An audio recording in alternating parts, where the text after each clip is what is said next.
Hello everyone, in this video I'm going to be showing how to draw a goldfish.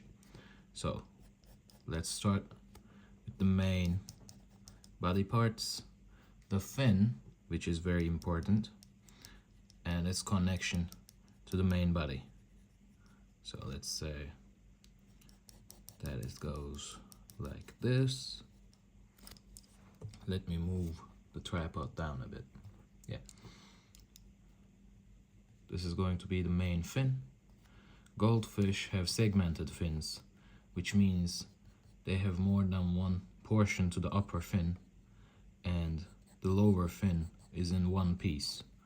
So you can say the one piece is real. That's a bad joke, but still. Yeah. So here is the goldfish tail fin, the most important fin that any fish has. And here we are going to show a glimpse of the second upper portion of the fin, just to make it have depth. Now we are going to be giving it the signature body shape. So the goldfish has a body shape that kind of resembles how the heads of orangutans, or not orangutans, of gorillas look. They are very lower. They are very slanted lower. So here I'm going to be giving it the signature big belly. Did you know that goldfish are actually able to become very, very big? As in, you can probably have goldfish that you would see in lakes and stuff that will be about the size of a small cat, sometimes even a dog. The biggest goldfishes in the world are the sizes of small family dogs. That is insane to me, because these fish are usually sold as small fish that are suited to be raised in aquariums that are very small and that they do not really have too much care that they are requiring. Now, this is completely false for goldfish. Goldfish actually do require quite a bit of care, and the most important part is goldfish do not stay small. Goldfish actually grow indefinitely until you have one that is so big that you have zero space in your small aquarium to keep it alive. And so many people buy this and it can't live for too long. And then people are sad. The kids and the people who bought it in a fun fair and stuff like that. The issue with that is that this is a living thing that should be respected and not treated like a toy. I am a big opponent of anyone who treats this animal as if it is just a fun toy that doesn't really mean anything. This is a thing that's alive, and as such, it requires at least a little bit of decency so that you can keep it alive. Because it did in lakes on its own much better than with humans, where they couldn't keep it alive. So the question then comes to, what fish is actually good for aquarium? And the answer to that is, if you know what you are doing, you should get a betta fish. The betta fish is the Siamese fighting fish, and the Siamese fighting fish is known for being extremely hardy and pretty much living in the smallest of fish tanks you can get. Now, is it going to like it? No, but it's going to survive, unlike this one. And since it's going to survive, it's going to be a better fish. That's the name betta fish. Sorry, that was just a bad joke. But regardless, this goldfish will eventually grow out from the size of your palm to the size of your arm, and you will have nowhere to put it, and you will probably not even have it survive that long. It's like getting a pacu as a fish and then being very surprised when it grows to insanely big sizes. So another fish that I see in aquariums that grows to very, very big sizes is pacu. People buy pacu fish thinking that it's not going to be too big, but pacu are actually going to be some of the biggest freshwater fish that you can keep in any aquarium. They are going to be very big, like big microwave plates, and at some point you are going to have a fish that requires such a big space that you will have two choices: either spend the equivalent of the price of a small used car, or just leave it to a pond that it can live and survive in without being invasive. And that is something you should consider before buying the fish, because then it's not going to be a big issue, because you will know which kind of fish you are getting, and so you will be prepared instead of, being very unprepared and then very surprised that your fish will need to be rehomed, if you even care about the fish that much, that is. A lot of people don't really care about their fish. I find that to be sad, because fish are, to me at least, very fun pets. They are beautiful, they are calming, they are very, very relaxed. Most of the time you will just enjoy watching some fish swim around. And what happens is, people just think they're buying some robot that's just going to swim around indefinitely and just be fed like, I don't know, once or 3 times a week and be happy, which is further from the truth. Or they're going to overdo the feeding and the fish is going to eat too much, because they don't really have the innate sense of being full. They will keep eating until they basically split themselves apart. I've had that happen as a kid. My father said, "You gave it too much food." I was like, "Doesn't it know if it's full?" And he said, "It actually doesn't." So, yeah, be careful with these living things. Be kind to them. Here now, I'm going to be giving it some orange color.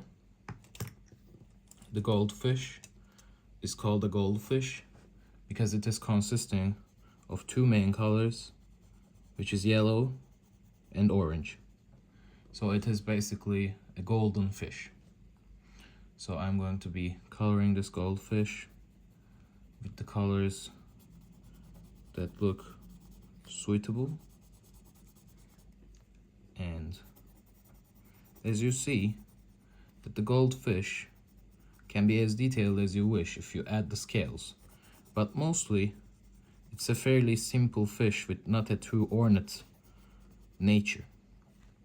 You don't really need an amazing drawing skill or coloring skills.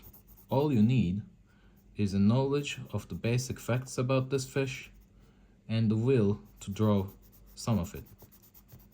Now I am going with a compartmentalized, piece by piece, layered approach when I'm coloring this, which is going to give me an advantage because it is going to make things a lot simpler. So let me just color the pieces that I expect to be golden.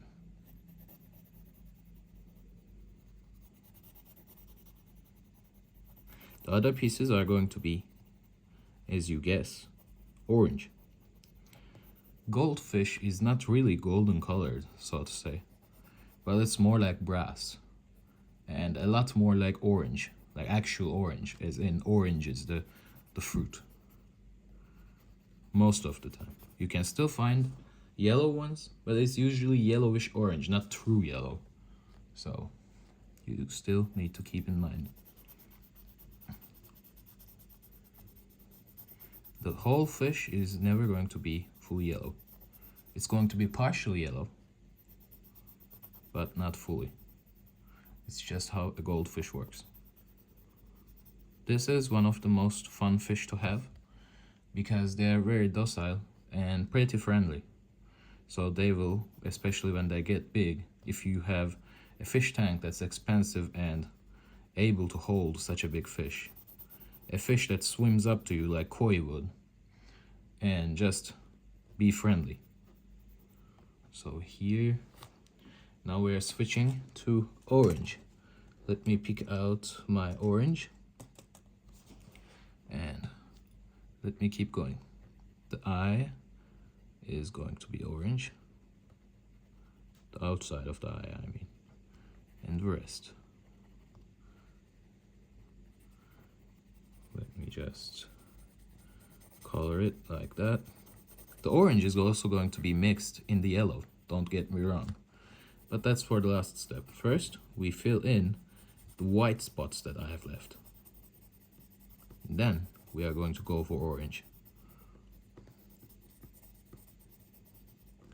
So here it is getting more color, just like here.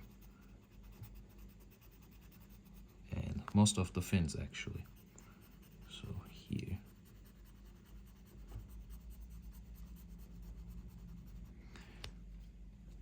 Let me move the tripod a bit now that I've done most of the hard to reach pieces around the tripod's feet.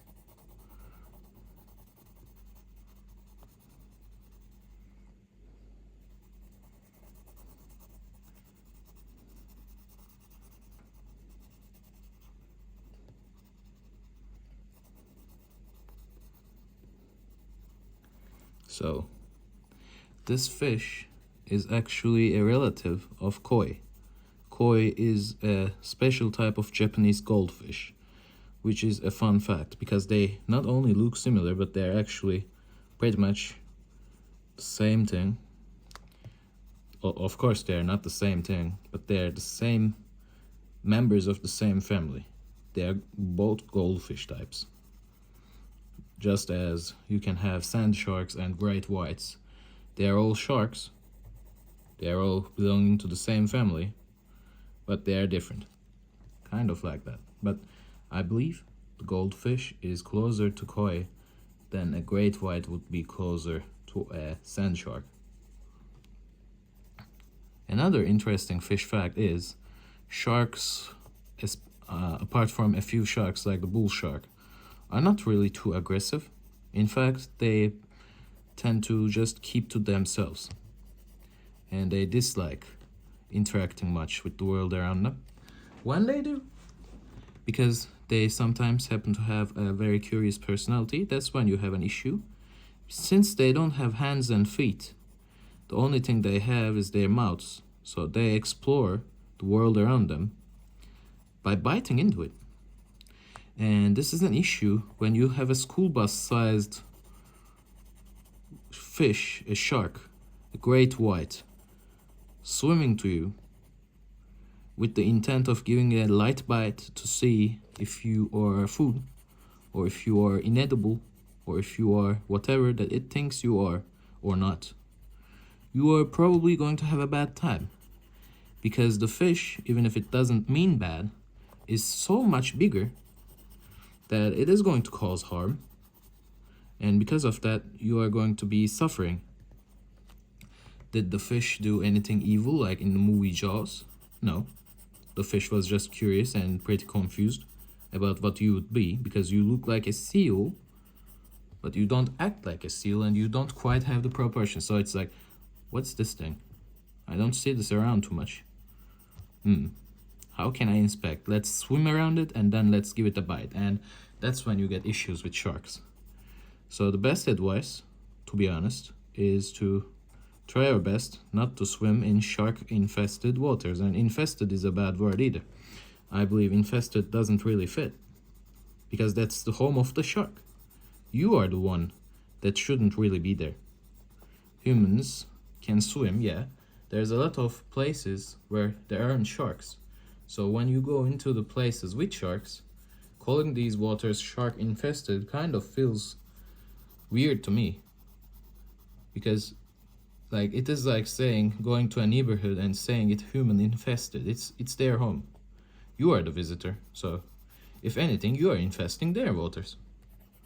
And you should probably not swim with sharks too much, I believe, if you are not in a cage or something, or if it's not a very small or docile shark. You could swim with nurse sharks. They are pretty harmless. You could swim with smaller lemon sharks, but I wouldn't swim with something like a great white. So yeah, enough fish facts. We have a goldfish.